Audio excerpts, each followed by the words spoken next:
माता जिन वाणी सच्ची माता, गुरुदेव ही हमारे सन्मार्ग के प्रदाता।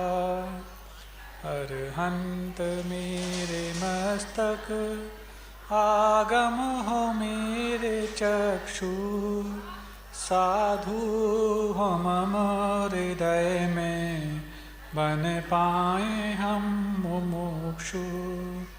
श्रुत देव गुरु भक्ति त्रैरत्न की हो शक्ति, अध्यात्म की हो युक्ति, मंजिल मिलेगी मुक्ति। के बोल लगते ज्यों कुंद कुंद वाणी, लख उन की वीर चर्या तेरे लाखों भव्य प्राणी।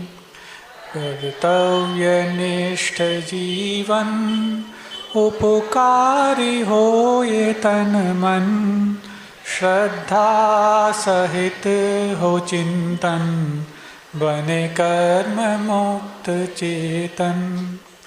साधर्मी सब हमारे बचपन हो या जवानी, मिल जाए एक रंग में पय में मिले जो पानी।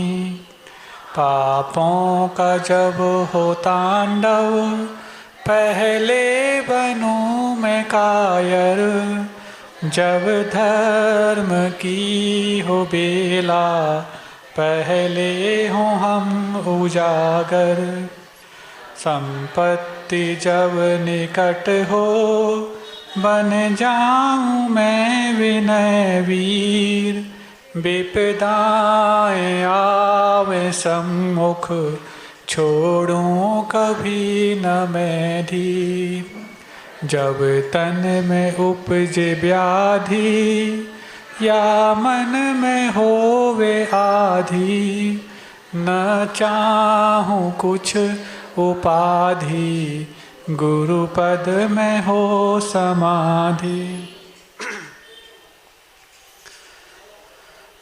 जब संभलने की और सुधरने की ललक हो तो ये पर्युषण पर्व उस व्यक्ति के लिए सुअवसर बन जाते हैं। संभलने की और सुधरने की ललक हो तो नहीं है तो सुअवसर की जगह दूभर भी बन जाते हैं। क्यों? हर व्यक्ति एक आसन उपवास जलोपवास कर रहा है, हम नहीं करते तो दिक्कत, करते तो दिक्कत। लेकिन जब अंदर से कुछ परिणामों को संभालना है, सुधारना है, आगे और बढ़ाना है, तो फिर इससे अच्छा सुअवसर और कभी नहीं हो सकता। एक प्रश्न, हमें लगता है प्रश्न पूछने वाले कल नहीं थे, इसलिए शायद प्रश्न पूछ दिया। और इस प्रश्न को पढ़ करके आप सब समझ जाएंगे, कल इसके बारे में लगभग आधा पौन घंटे व्याख्यान किया है। प्रश्न ये है, नमोस्तु महाराज जी, आशीर्वाद है। महाराज जी, जब जीवन में असफलता के कारण मन में अनेक बुरे विचार आते हैं, जैसे आत्महत्या, तो उन विचारों को कैसे रोका जाए? हमें लगता है इसके बारे में कल पर्याप्त व्याख्यान हुआ था। और प्रश्न पूछने वाले यदि यहाँ हों, शायद कल आप नहीं आए होंगे, कल का आप तो या तो सुन लेना, सब आप कर तो रही हैं, और फिर भी संक्षिप्त में सुनना चाहते हैं तो मैं कुछ उसका संक्षिप्त रूप आपको बताना चाहता हूँ। असफलता का मतलब ये नहीं है कि आप अयोग्य हैं। असफलता का मतलब सिर्फ इतना है, अभी आप सफल नहीं हैं। अभी आप सफल नहीं हैं, इसका मतलब ये नहीं कि कभी आप सफल नहीं हैं। लेकिन आप कभी आप सफल नहीं हैं अथवा अयोग्य हैं, ऐसा मान करके ही ऐसे विचार करते हैं। और उस अस्थायी समस्या को स्थायी समाधान देने का प्रयास कर डालते हैं। वो जो समस्या है वो असफलता है, अस्थायी है, और आपने समाधान निकाल लिया आत्महत्या जैसा स्थायी। उस वक्त आपको सिर्फ इतना सोचना आना चाहिए, जब ऐसे परिणाम आपके ऊपर हावी हो रहे हैं, कितनी भी प्रतिकूलताएं, कितनी भी कठिनाइयां, कितनी भी विपरीतताएं आपको घेर रही हों, एक तो अनुकूलता आपके पास सदैव रहेगी।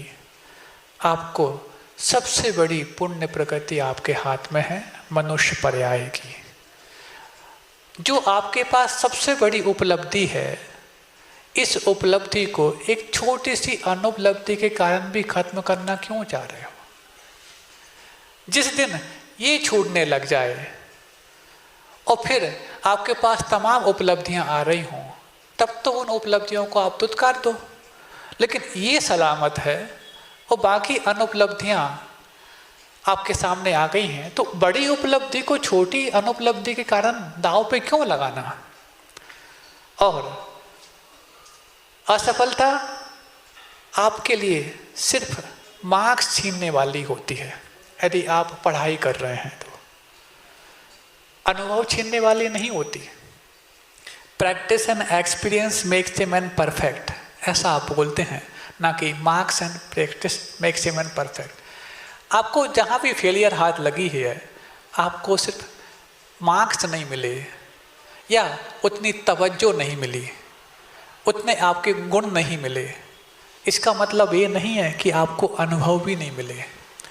और उस वक्त जब आपके पास मार्क्स बहुत होते हैं, अंक बहुत मिल गए होते हैं, लेकिन एक्सपीरियंस नहीं होता, तो किस काम के आप होते हैं? ऐसी ढेर सारी उपलब्धियां जब आपके सामने हों, तो एकाध कोई अनुपलब्धि या एकाध फेलियर आपके ऊपर हावी कभी नहीं होनी चाहिए। आप सोचो, दिन भर आपने कितनी सारी उपलब्धियां प्राप्त की। जीवन भर तो बहुत लंबा चौड़ा हो गया, दिन भर की बात मैं कर रहा हूँ। उस दिन भर में कितनी उपलब्धियां प्राप्त कर ली। सुबह से आप जब आँख खोलना चाहिए होगी तो आपने आँख खोल ली होगी, ये आपकी सक्सेस है। जब आपने आँख खोलने के बाद दूसरे कामों को अंजाम देना चाहा होगा, आपने वो काम अंजाम दे दिए होंगे। ऐसी कई उपलब्धियां आपके सामने होंगी। हो सकता है भोजन पानी का मन बनाया होगा, भोजन कर लिया होगा, भोजन पच गया होगा, ये आपकी और उपलब्धि होगी। दूसरों को खिलाना चाहा होगा, आपने खिला दिया होगा, आपकी और दूसरी उपलब्धि होगी। आपके हाथ, यदि जब किसी दूसरे को हाथ नहीं रोते हैं, अपना हाथ डोनेट करने की बात आए, एक अंगुली डोनेट करने की बात भी आए, तो एक एक हाथ और एक एक अंगुली की कीमत करोड़ों रुपए होती है। फिर तो आपके पास 10 उंगलियां सलामत हैं और दोनों हाथ सलामत हैं, कितने बड़े करोड़पति आप हो। जब आँख को डोनेट करने की बात आती है, तो किसी को यदि आँख देने वाला नहीं मिल रहा है, अरबपति यदि कोई है, तो वो आपके लिए इस आँख को पाने के लिए अरबों रुपए भी खर्च कर सकता है। कितने बड़े अरबपति हो, क्योंकि आपके पास दोनों आंखें सलामत हैं।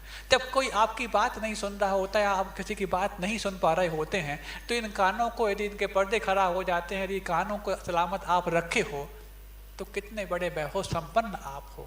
ऐसी सारी उपलब्धियों के खजाने पर बैठ करके और एकाध किसी विपरीतता को अदाव में लगा करके और अपने जीवन को समाप्त करना चाह रहे हो, हमें लगता है शायद आपको अपनी उपलब्धि बर्दाश्त नहीं हो रही, इसलिए आत्महत्या करना चाह रहे हो। एक एक अंक की कीमत तब समझ में आती है जब उस अंक का विकलांग व्यक्ति आपके सामने खड़ा होता है, अथवा आप स्वयं विकलांग हो जाते हैं। इतने सारे बड़े सारे सफलताओं के ढेर पर बैठ करके और एकाध असफलता आपको कुरे दे, गलत बात है। हमेशा असफलताओं को अपने जीवन में स्वीकार करके महानता की शुरुआत कर लेनी चाहिए, क्योंकि हमेशा कठिनाइयाँ महान व्यक्तियों के जीवन में ही आती हैं, छोटे व्यक्तियों के जीवन में नहीं। उदाहरण दिया था, क्योंकि ग्रहण हमेशा सूर्य और चांद को लगते हैं, तारों और नक्षत्रों को नहीं। जब आपके जीवन में कठिनाइयाँ बड़ी आने प्रारंभ हो जाएं, आप समझ लेना आपके महान बनने की शुरुआत हो चुकी है। और जब महान बनने की शुरुआत हो रही है, तो उच्च बनने की जब शुरुआत हो चुकी है, तो तुच्छ से कार्य करने की ओर आपके दिमाग क्यों जा रहा है, जिसका नाम आत्महत्या है। इसलिए आत्महत्या अस्थायी समस्या का स्थायी समाधान है। हमें लगता है इतना ही आज पर्याप्त समझते इस प्रश्न के उत्तर में। कल इसके बारे में बहुत बड़ा व्याख्यान हुआ था, आप सुन सकते हैं उसको। प्रश्न एक ही आया है, यदि और प्रश्न आपके पास हों तो लाके रख दो, हम उन पर व्याख्यान कर लेंगे। हर बार आप बोलते हैं प्रश्न हमें करना है, लेकिन यहाँ एक आध प्रश्न छोड़ देते हैं। अब ना हम प्रश्न पूरा कर पाते हैं और ना हमें जो बात कहना है वो कर पाते हैं। हमने आपको 3 दिन से बोल रहे हैं, आपके पास कोई प्रश्न उठते हैं, अभी भी आपको उठ रहे हैं तो आप नोट करके भिजवा दो यहाँ पर, तब तक हम दूसरी बात आगे करते हैं। आज चूँकि उत्तम आर्जव धर्म है, सुबह भी इसके बारे में चर्चा हुई थी, थोड़ी सी चर्चा और कर लें, क्योंकि अपने पर्युषण पर्वों को बेहतरीन बनाने की दिशा में आगे बढ़ रहे हैं।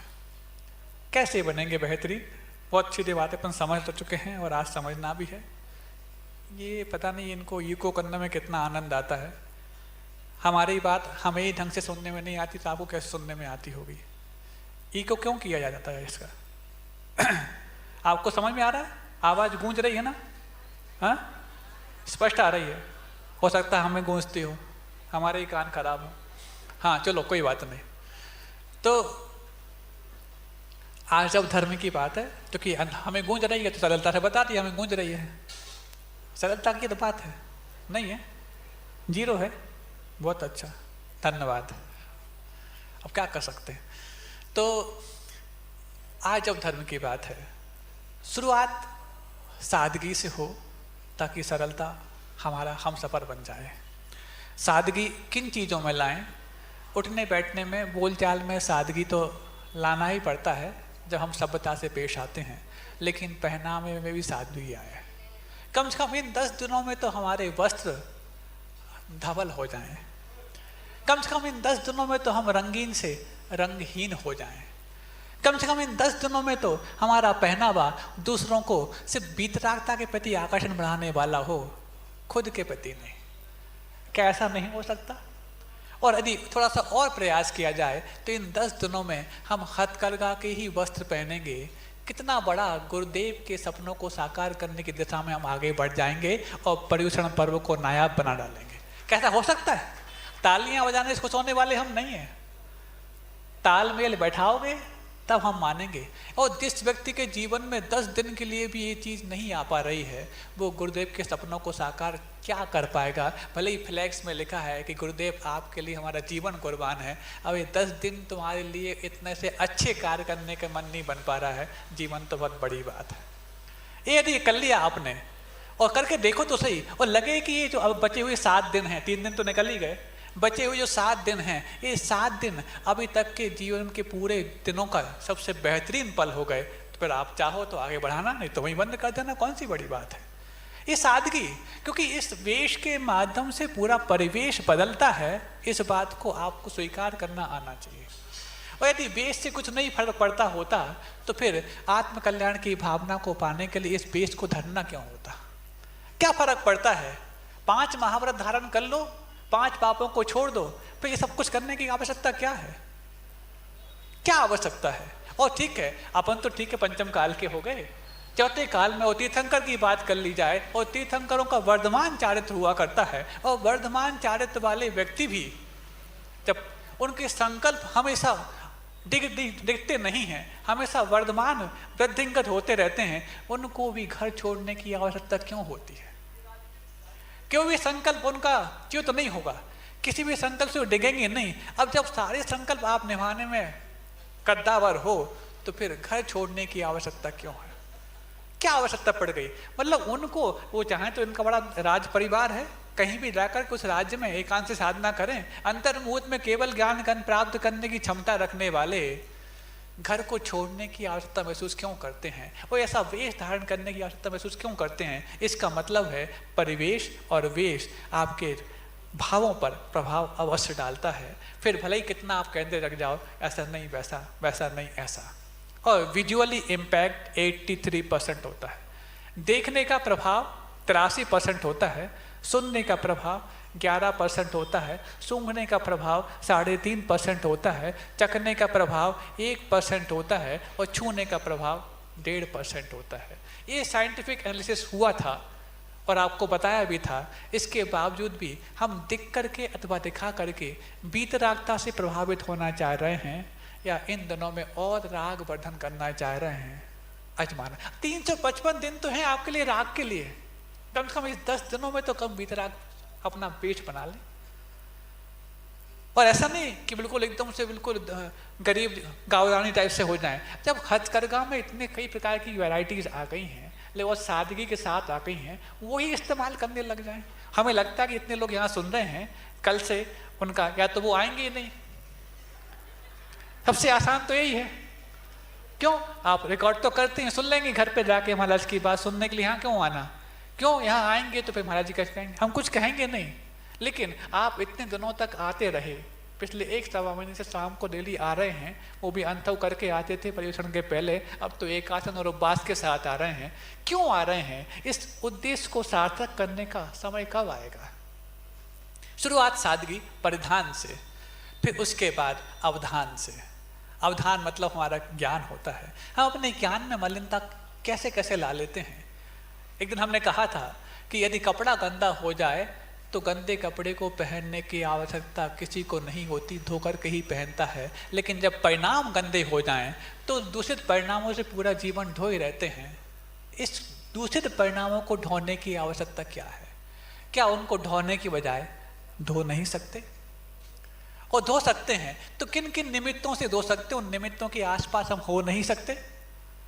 और यदि होते हैं तो क्या उनको बरकरार नहीं रख सकते?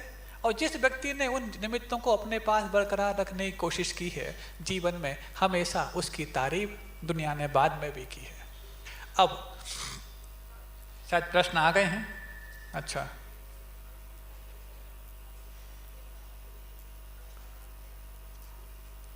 तो टाइप किए हुए हैं, मतलब पहले से तैयार थे, आ नहीं पा रहे थे यहाँ से। धर्म प्रभावना व आचरण को जीवन में जैनी कैसे संगति करे? कब, किन व किस स्थान पर करना श्रेष्ठ है? किन उत्तम स्थान पर प्रदर्शन नहीं करना चाहिए? ये अलग अलग 3 प्रश्न हैं। अच्छा, बहुत अच्छा। धर्म भावना व आचरण को जीवन में जैनी कैसे संगति करे? एक आध शब्द लगता है कम है इसमें। जहाँ तक हम इसका भाव पकड़ पा रहे हैं वो ये है कि धर्म प्रभावना और आचरण, इन दोनों का सामंजस्य कोई जैन व्यक्ति कैसे बिठा ले। यदि यही है तो इसका उत्तर मैं दे रहा हूँ, यदि कुछ और है तो आप अगले दिन पूछ सकते हैं उसको। शायद धर्म प्रभावना और आचरण, इनको आप अलग अलग मान के चल रहे हैं, तब ये प्रश्न उठा है। गुरुदेव एक बहुत अच्छी बात कहते हैं, 2 प्रतिमाधारी आचरणवान व्यक्ति भी प्रभावना के क्षेत्र में तहलका मचा सकता है, बशर्ते कि अप्रभावना ना करे। साधु तो बहुत बड़ी की बात हो गई, चुल्ला के अलग तो बहुत बड़ी बात हो गई, 7-8-9 प्रतिमाधारी बहुत बड़ी बात हो गई, 2 प्रतिमाधारी भी है, बल्कि एक सादगी पूर्ण जीवन जीने वाला एक ब्रह्मचारी भी है, अपनी उस सादगी के माध्यम से प्रभावना के क्षेत्र में तहलका मचा सकता है। मतलब इससे ज़्यादा प्रभावना क्या? अरे उसका वेश ही ऐसा हो गया है जिससे प्रभावना हुए बगैर रहेगी नहीं, बशर्ते कि अप्रभावना ना करे।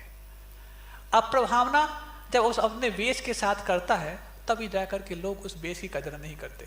लेकिन वो अपने मात्र आचरण को पालता चला जाए। क्या गुरुदेव ने प्रभावना करने के लिए फ्लैक्स छपवाए थे? क्या गुरुदेव ने पूरे बुंदेलखंड में अपने पैरों को जमाने के लिए अपने भक्त इकट्ठे कराए थे? क्या माइक और इश्तिहार देकर के लोगों को इकट्ठा किया था? सिर्फ अपना शुद्ध आचरण पालन करते गए और आज पूरा बुंदेलखंड गुरुदेवमय हो गया। ये धर्म आचरण का ही तो प्रभाव है, और ये धर्म आचरण ही तो धर्म प्रभावना का मील का पत्थर होता है। सोचो कहाँ लोग, एक तो भाषा जिसको नहीं आती हो यहाँ की, और उसके बाद यहाँ के लोगों के भाव पकड़ में नहीं आते हों, पल पल जिनके भाव डामाडोल होते हों, उसके बावजूद भी एक ही भाव कि बस मुझे अपना आचरण निर्दोष पालन करना है, आगमानुसार अपनी चर्या पालन करना है। प्रभावना अपने आप होती चली गई। उनके भक्तों ने ही फिर प्रभावना का बेड़ा अपने कंधों पर उठाया। जैसे कि देव आकर के उन तीर्थंकरों की प्रभावना में योगदान देते हैं, चाहे वो संवत्सरण हो चाहे संवत्सरण के पूर्व हो। ऐसे ही देव कितने आते हैं, वो तो अदृश्य हैं, लेकिन देवों जैसा आचरण जिनके जीवन में आ चुका है, देवों जैसा व्यवहार जिनके जीवन में आ चुका है, ऐसे उनके भक्त उनके प्रभावना के लिए अपने अपने कर्तव्य करने के लिए तैयार खड़े हैं। ये प्रश्न हमें लगता है इतना ही पर्याप्त है। दूसरा, कब, किन व किस स्थान पर करना श्रेष्ठ है? क्या धर्म प्रभावना? हमें लगता है ये प्रश्न कब, किन और किस स्थान पर जिस स्थान पर आप चाहें उस स्थान पर आचरण को पालन करने में कहीं कोई दिक्कत नहीं है। कब? जब आप चाहें तब। और किन परिस्थितियों में? अरे जितनी विपरीत परिस्थितियां हों उतनी विपरीत परिस्थितियों में आप आचरण पालन करेंगे उतनी ही बड़ी प्रभावना होगी। अनुकूल परिस्थितियों में आचरण का पालन करना तो आसान है, लेकिन विपरीत परिस्थितियों में जो करके दिखाया है उन्हीं का नाम पार्श्वनाथ भगवान है। क्योंकि बाकी 24 तीर्थंकरों में सबसे ज़्यादा तीर्थंकरों की प्रतिमाएं मिलेंगी तो 3-4 ही। कौन?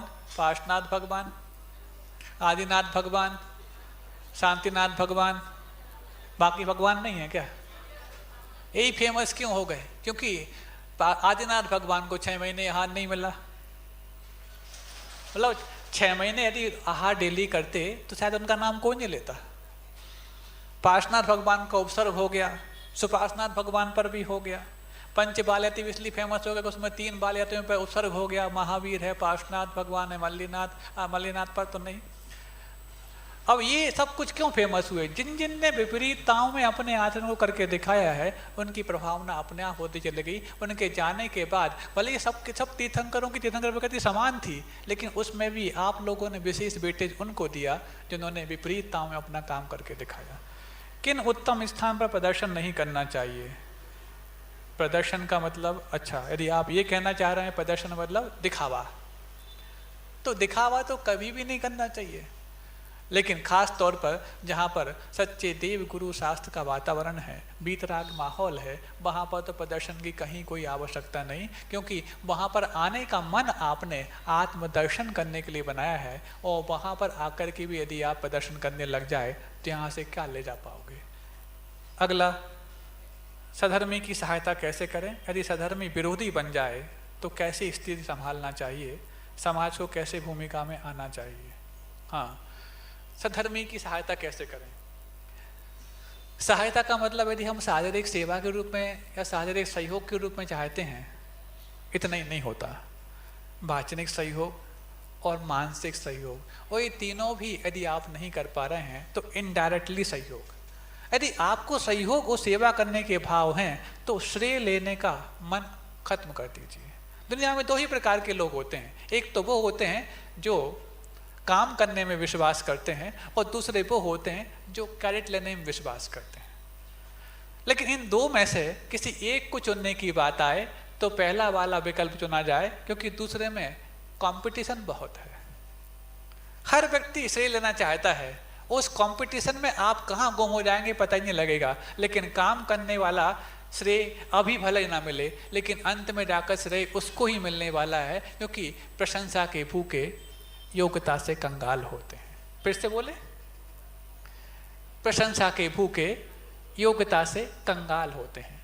और जो योग होता है उसको प्रशंसा सुनने का समय ही नहीं होता है, क्योंकि वो अपनी योग्यताओं को बढ़ाने में लगा होता है। और जिसके पास योग्यता नहीं है, कौन हमारी तारीफ कर दे, कैसे कर दे? अरे तुम तो कहाँ लग गए? तुम अपनी योग्यता को पहचान रहे होते तो प्रशंसा की बात तुम्हारे दिमाग में आती ही नहीं।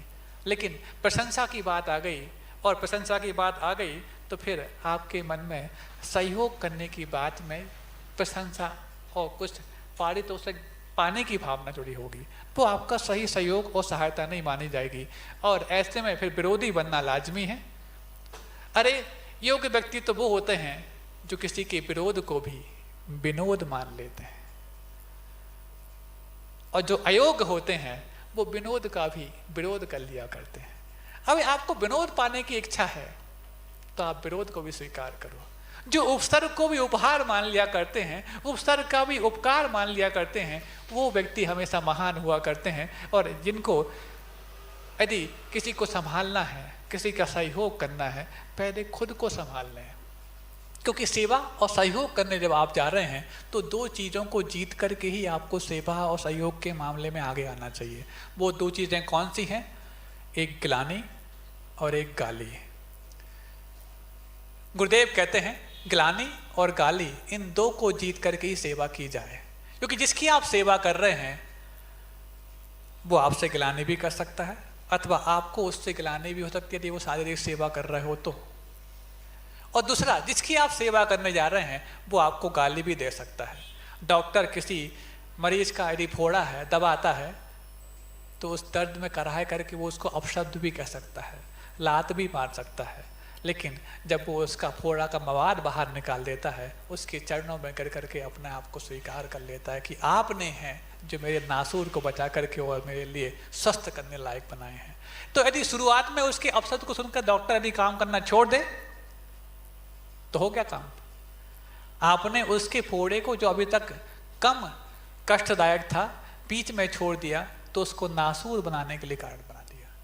इसलिए हमेशा सेवा पहले अपने खुद की जाए, और जिस व्यक्ति के अंदर स्थितिकरण, सेवा और सहयोग के भाव हैं, पहले उसके अंदर उपगुहन के भाव भी आ जाएं कि उसके दोषों को हम जग जाहिर करने से बचेंगे और उसके अंदर दोषों का निराकरण हो जाए, इसका प्रयास उसके आत्मीय और विश्वसनीय बनने से करेंगे। क्योंकि विश्वास पात्र वो व्यक्ति होता है जो जिसकी सेवा कम ला करके भी जिसकी सेवा की जा रही है वो बहुत आगे बढ़ जाता है। और जो अविश्वसनीय होता है, आप उस अविश्वसनीयता के कारण कितना भी सहयोग करो, कितनी भी सेवा के भाव लाओ, आपका कोई भी सार्थक हल नहीं निकल पाता है। इसलिए इस प्रश्न का उत्तर इतना ही समझता हूँ। और समाज को कैसे भूमिका में आना चाहिए सधर्म यदि विरोधी बन जाए। हमें लगता है ये व्यक्तिगत प्रश्न हो चाहे सामाजिक प्रश्न हो, उत्तर तो दोनों में यही है। सामाजिक रूप से कोई विरोधी बन रहे हैं तो सामाजिक रूप से आप सौहार्दपूर्ण वातावरण बनाएं। सामाजिक रूप से उसके विरोध को हम विरोध के रूप में क्यों, उसके विरोध को हम एक नए प्रयोग के रूप में, एक चैलेंज के रूप में स्वीकार करें। बल्कि देखा जाए जितना विरोध होता है, जितना सामने से दबाव होता है, उतना ही ज़्यादा हमारा प्रभाव सामने आ सकता है। एक उदाहरण समझो, पानी होता है, पानी की जो रबर की ट्यूब होती है, सामान से यदि आप प्रेशर से पानी लेकर जा रहे हैं तो 10 फीट तक दूर तक मान लो पानी पहुंचता है, लेकिन जैसे ही उसके आगे के छोर को आप दबा देते हैं तो दबाव में आकर के पानी अपना रिजल्ट कम नहीं करता बल्कि और बढ़ा देता है। तो जब पानी भी विपरीतता में, विरोध में और दबाव में अपना रिजल्ट बढ़ा देता है, आप तो प्राणी हो, आप अपना विरोध में रिजल्ट घटा क्यों देते हो? इसलिए हमेशा आपकी उन्नति और आपकी प्रगति सामने वाले के द्वारा दी हुई विरोध पर ज़्यादा टिकी हुई है, तो उसको वेलकम करना आपको आना चाहिए। हाँ, रही बात विरोध, सामने वाला यदि सामाजिक तौर पर कर रहा है तो फिर उसको सामाजिक रूप से समझाने की बजाय किसी ऐसा व्यक्ति जो उसको व्यक्तिगत तौर से समझा सकता है, उसको एकांत में जाके समझा दे, और फिर उसके बाद उसका जो अच्छा व्यवहार है वो समाज के सामने लाकर खड़ा कर दे। आपका भी काम हो जाएगा, उसका भी मान सम्मान रह जाएगा और समाज में भी सौहार्दपूर्ण वातावरण बन जाएगा। जैन सिद्धांत व धर्म की अजैनी के सम्मुख पर्याप्त शब्दों में ये प्रश्न अधूरा है, क्योंकि जो टाइप किया है मोबाइल की भाषा में किया है, वो मोबाइल पूरे शब्दों को पकड़ नहीं पाता है। या तो आप पूरा इसको हाथ से लिख करके लाएं या फिर टाइप करने के बाद इसको रीचेक किया करें कि हमने जो वाक्य लिखा है वो वाक्य पूरा भाव दे पा रहा है अथवा नहीं। इतना ही हम समझते हैं। तो हम अपनी बात पूरी कर लें, बस 5 मिनट और बचे हैं। हाँ, किसी को यदि मौखिक पूछना है तो पूछ सकता है, लेकिन कल से लिख करके आप व्यवस्था करें। आज 3-4 प्रश्न आ गए, ठीक है, और कुछ प्रश्न ऐसे भी जो सबकी समझ में आए। ये भी समझ में हम लायक बनाए थे, लेकिन और भी कुछ लोग जो बच्चे सामने बैठे हैं इन सैद्धांतिक शब्दों को शायद वो थोड़ा सा टफ मान रहे थे, लेकिन फिर भी हमने उसको सरल करने का प्रयास किया है।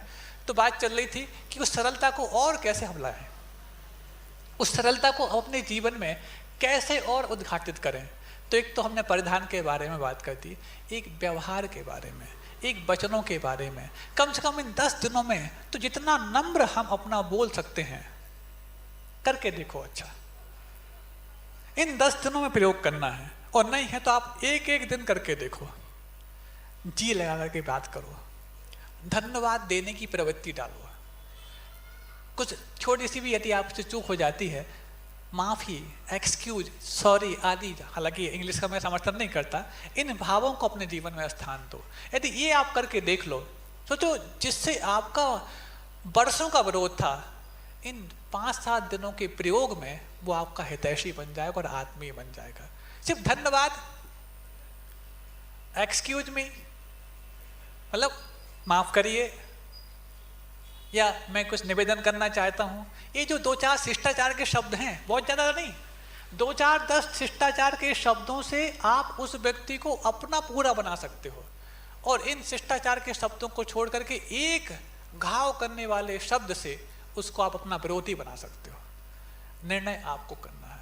ये पर्युषण पर्व कम से कम इन रूपों में तो यादगार बन जाएं कि हम, आपको लग रहा होगा 2-3 दिन से महाराज जी ने अपने शब्दों में थोड़ी सी अलग टाइप का पैटर्न अपना लिया है। जानबूझ के नहीं अपनाया है, क्योंकि आप लोगों के भावों को देख करके मन हमारा बन जाता है। कभी थोड़े से क्रांतिकारी भी बोल जाते हैं और कई बार थोड़े से शांतिकारी भी बोल जाते हैं। उसको बोलने का भी एक अलग प्रभाव होता है और इसका भी एक अलग प्रभाव होता है। बात कैसे भी पहुंचना चाहिए, लेकिन ऐसा नहीं है कि जो धीरे बोल रहे हैं और शालीन बोल रहे हैं इसका प्रभाव नहीं पड़ रहा है, इसका भी प्रभाव पड़ता है। और ये प्रभाव हो सकता है कई बार स्थायी भी पड़ता है। वो प्रभाव तुरंत तात्कालिक सामने वाले व्यक्ति को उत्साहित करने के लिए आवश्यक होता है, लेकिन ये प्रभाव उत्साह हमेशा बनाने के लिए आवश्यक होता है। तो ऐसा प्रयोग आप भी कर सकते हैं, और ये प्रयोग आपको ज़्यादा मेहनत नहीं कराता, लेकिन अपने अंदर के उस वात्सल्य गुण को बढ़ाने में सहयोग करता है। ऐसा यदि आप कर रहे हैं तो एक एक दिन आप इन पर्युषण पर्व में बेहतरीन रूप से आगे बढ़ रहे हैं और अपने जीवन को चमकदार बना पा रहे हैं। एक बात और, क्योंकि आप लोग डिजिटल फास्टिंग तो कर ही रहे होंगे जैसा हमें समझ रहे हैं। कुछ लोग आके बताते बोले महाराज जी हम नेट से बिल्कुल दूर हैं इन 10 दिनों में, और डिजिटल फास्टिंग की जो आपने बात कही थी, क्योंकि शारीरिक उपवास तो बहुत होगा फिजिकल फास्टिंग, लेकिन अब डिजिटल फास्टिंग मतलब इन सब गैजेट्स से अपने आप को दूर रखेंगे। कुछ लोग आगे बताने लग गए हैं। ऐसा नहीं कि हमने जो बात रखी है उसका प्रभाव भी ना पड़ा हो, पड़ रहा है और लोग हमें बता भी रहे हैं। उन्होंने एक बात कही, बोले महाराज जी लेकिन कई बार जब कॉल आता है और घर में कोई नहीं है, रिसीव करना होता है, तो हमने कह दिया इतना तो हमने आपको पहले भी छूट दी है कि आपको कॉल इमरजेंसी में करना पड़े वो अलग बात है, और रिसीव करना पड़े तो ही कोई दिक्कत नहीं। उस मोबाइल को एज ए फ़ोन उपयोग कर रहे हैं तो कोई बात नहीं, लेकिन एज ए मीडिया उपयोग कर रहे हैं तो कम से कम डिजिटल फास्टिंग इन 10 दिनों में तो रहे, मीडिया के रूप में ना आए। और फिर महाराज जी प्रवचन सुन लेते हैं, हाँ, और यही लोग कहते हैं इस पे सुन लेना उस पे सुन लेना, क्या करें क्या नहीं करें। आप लोग तो यहाँ आ गए हो ना, आप लोग को तो सुनने की आवश्यकता नहीं है। जो नहीं आए उनको तो बात पता ही नहीं है, वो लोग सुने इस पे देखें अलग विषय है। और 10 दिन की तो बात है, इसके बाद तो आप सब फ्री हो ही।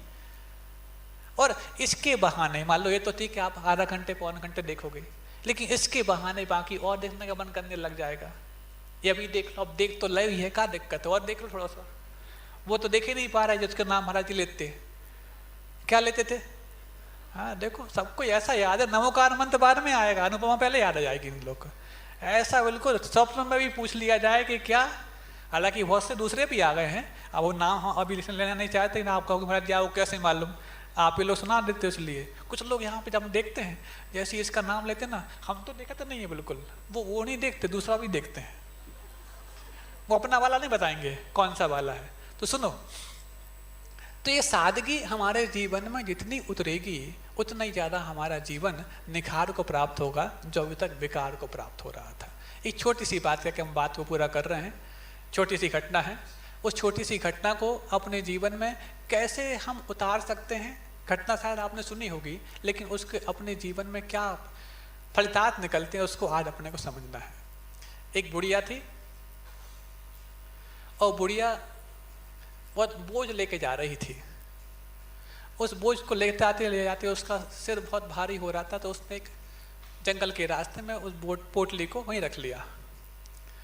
अब क्या देखती है वो, सामर्थ्य तो ज़्यादा है नहीं है, रास्ता काफ़ी दूर तय करना है, कोई आ जाए एक आध बैलगाड़ी वाला घोड़े वाला कोई भी आ जाए ताकि इस पोटली को कम से कम वहाँ तक पहुँचा दे जहाँ कहाँ की सीमा है।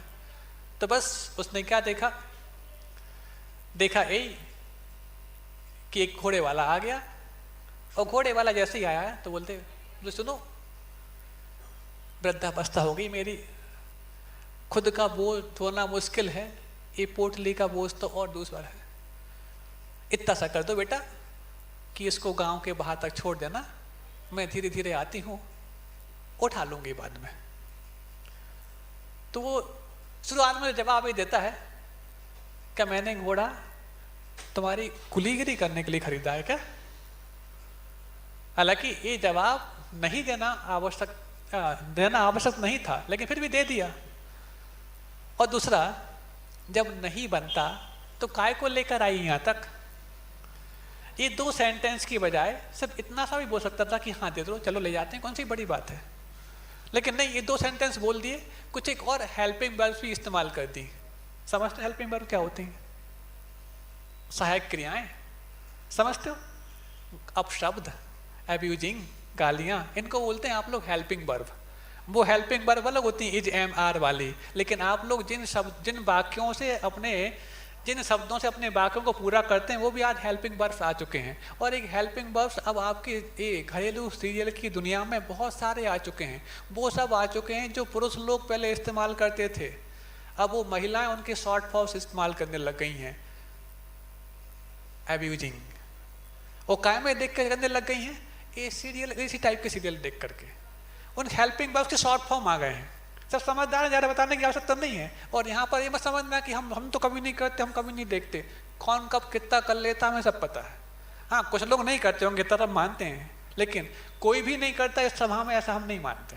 तो सुनो, तो बस उसने कह दिया ऐसा, कोई बात नहीं, वृद्धावस्था होती ही ऐसी है जो दीनता से भरी होती है। अब शब्द कह दिए, सुन लिए उसने, घोड़ा वाला आगे निकल गया। अब जैसे ही आगे निकलता है उसके मन में ख्याल आता है, अरे मैंने उसको गलत जवाब तो दे दिया, लेकिन मेरी बुद्धि भी ठीक से काम नहीं कर रही थी उस समय। बुढ़िया है, पोटली लेकर आ रही थी, पता नहीं क्या क्या होगा उसमें, और वो तो इतना ही बोल रही थी कि पोटली को वहां के रख देना। अब वो सुने ना कि हमारा मोबाइल नंबर नोट कर लेगी, कि हमारा कोई ट्रेस कर लेगा। उस समय की जब बात है जब कोई गाड़ियाँ और घोड़े और मोबाइल कुछ होते नहीं थे, तो बस ठीक है, बोले कोई बात नहीं, जाके वापस ले आता हूँ। उससे कहाँ बोझा ढोया जाता है। वापस लौट कर जैसे ही आता है, कहता है, बोले माँ जी मुझसे गलती हो गई, लाओ मैं ले जाता हूँ, वहाँ जाके छोड़ दूंगा। बोले अब नहीं। बुढ़िया क्या बोलती है? अब नहीं। बोले क्यों, तुझसे किसी ने कुछ कह दिया क्या? बोले हाँ, जिसने तुझसे कुछ कह दिया उसने ही मुझसे कुछ कह दिया है। बात आपको समझ में आ गई होगी ना। थोड़ा सा लोभ हमारे अंदर उस मायाचारी को करने के लिए जो कारण बनता है, वो मायाचारी हर व्यक्ति के पकड़ में आती है, चाहे वो अनपढ़ हो चाहे वो पढ़ा लिखा हो। वो मायाचारी हमारे जीवन से धीरे धीरे कमती कैसे हो पाए, वो तभी हो पाएगी जब हमारे अंदर लाभ की प्रवृत्ति कम होगी, क्योंकि लाभात लोभ प्रजायित, लाभ से ही लोभ पैदा होता है। और लोभ जब हमारे अंदर बढ़ता है तो उसकी पूर्ति करने के लिए कहीं ना कहीं मायाचारी की सुराख हमारे पास पैदा हो जाती है। सरलता का दिन है, मात्र आज के दिन मत रखना, आगे इसको और कैरी फॉरवर्ड करना। इन्हीं भावनाओं के साथ अहिंसा परमो धर्म की, बोधि समाधि परिणाम शुद्धि, स्वात्मोपलब्धि शिव शौक सिद्धि, चिंतामणिम चिंतित वस्तुदाने, त्वां वंदे मानस्य ममास्तुते।